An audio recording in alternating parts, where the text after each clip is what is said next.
Records.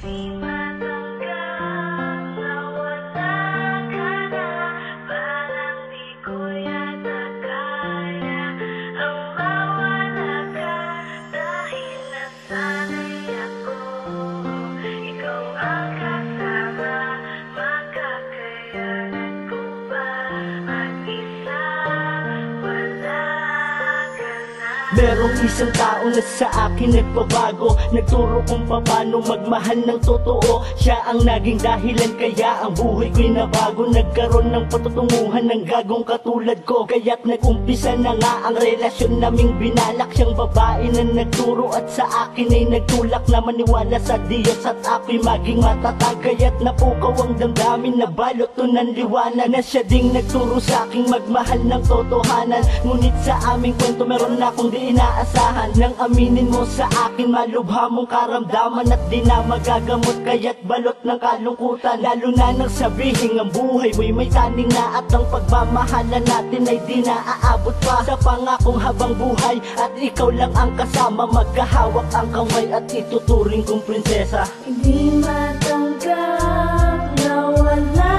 ka na, parang di ko yata kaya ang mawala ka, dahil nasanay ako, ikaw ang kasama, makakayanan ko ba mag-isa, wala ka na. Ngayon aking napapansin ng iyong sakit ay lumubha na, at ang katawan mo ay dahan-dahan nang hihina. Minsan nga nang magkasama ay tinitigang kita, naglalakad papalapit ng ikay biglang tumumba. Agad ako na tumakbo upang ikay aking lapitan, at agad na madala sa malapit na pagamutan. Dahil sa aking napansin na ikaw ay nahihirapan sa iyong paghinga, napilit mong nilalabanan. Luha ko ay pumatak nang di ko inaasahan, nang sabihin mo sa akin salitang pamamaala. Kaya't napahawak ako sa iyong mga kamay, lumuluha kung sinabing hindi ka mamamatay. Mahal, di ba nangako ka, tatanda tayo nang sabay, magkakaroon pa ng anak at magsasama habang buhay. Pero ang iyong mata ay pumikit ng dahan-dahan, at ang mahigpit mong yakap bumitaw na ng tuluyan. Hindi matanggap